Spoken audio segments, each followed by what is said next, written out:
Well, that's broken. Yeah, Halo Infinite Campaign has now released new gameplay. We haven't seen this for a long time, since it released it over a year ago now, and it looked absolutely trash at the time. The graphics were abysmal, and that has completely changed. This game looks gorgeous. The campaign looks gorgeous.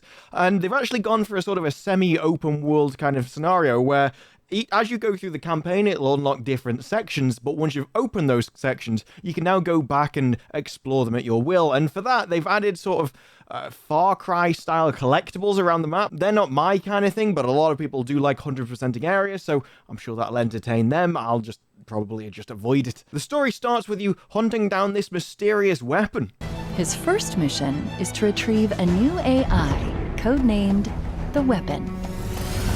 It's been 6 months. Where have you been? Seems a bit anticlimactic to me, and you get the same fighting feel that you did in the multiplayer, which most people have played the test by this point. It's very fluid, it's very dynamic, and it obviously feels very Halo. To me, the guns feel a little underpowered. It doesn't feel like I'm shooting anything with any weight. It's all a bit floaty, like I'm shooting Nerf guns. But that is the Halo feel, and so if you want the classic experience, that's what you've got. What I do like is the way that it gives you this sandbox with lots of different abilities, especially the grappling hook, which I love. It allows you to pull in weapons, like the guy grabbing the hammer, or pull yourself to enemies so you can smack them in the face. It's very satisfying chaining abilities like that, and there's a lot of scenes in the trailer which showcase this, and that's what I really like about the mechanics. It's also got for progression a skill tree where you can improve your wall, your boosters, or your grappling hook. It's nice to have progression in a game, but it's also very basic, and so I'm not really sure what it adds. Also, in the fights, there's a lot of times where the enemies, I don't know, they seem a little bit infrequent. The AI just kind of stands out in the open, and I'd prefer, if you can have enemies that dumb, either make them hoard me or make them a bit more intelligent and take cover just to make things more difficult.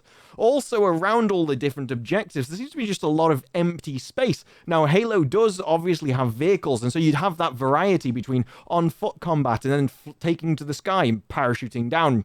Obviously, you don't need a parachute in this game. Or you can hop in a tank and just crush enemies at will. There is variety of the combat there, but in between the objective zones, there's just a lot of empty space. I find this problem with a lot of open world games. They try and go for a big, massive map, and really what I prefer is just a smaller map which has more dense areas that you can just get to a lot faster. Now, the vehicles will obviously make that a lot faster to travel from area to area, but there's still, who wants to drive through open terrain of just nothing but wasteland? It seems to be a modern trend that I'm just not that on board with, to be honest. There does seem to be a lot to like here. It's a game that doesn't take itself too seriously, whether you're jumping out of a plane and rocketing a guy on your way down, or just shooting someone until you punch a guy who's 3 times taller than you in the face. This is a game that gives you what you expect, and it's just meant to be pure fun. It's probably not going to be too deep or too challenging, but that's not really the point, as long as you're having fun along the way. Now, there are definitely some cool enemies, as you can see in this clip. That is impressive. I give full props to the art department for that guy. That guy looks very cool. But at the end of the day, all of this gets wrapped up in the fact that this game costs £50, presumably $60. That is very expensive, especially as the multiplayer is free. You're only buying the campaign. Now, we don't know how good the story is, but that's going to have to be one hell of a story to be worth that kind of money, because the gameplay it seems a little bit simple for me. I'm sure it's going to be fun, and the variety is there between the vehicles and the infantry combat, but it is just running from one place to the next and shooting everything in sight. For 50 quid, that seems a bit steep.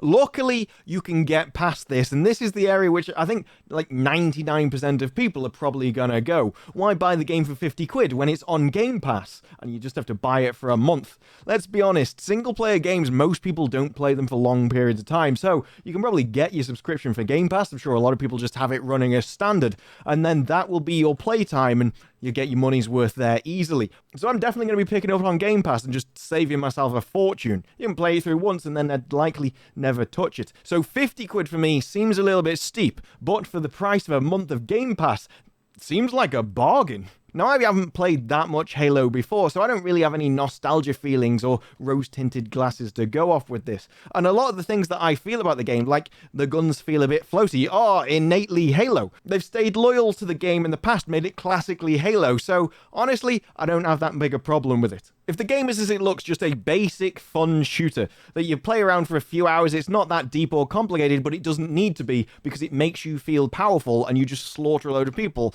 It sounds good to me. Not for 50 quid. For 50 quid, I don't think I'd be that interested. But for the Game Pass, just seems like a bargain. So I'm cautiously optimistic for this. I have some questions, but for the price, probably solves it all. But I want to hear from you, especially if you're a Halo fan in the past. Let me know in the comments what you think. But for now, that's it from me. I'll see you in the next one. Bye-bye.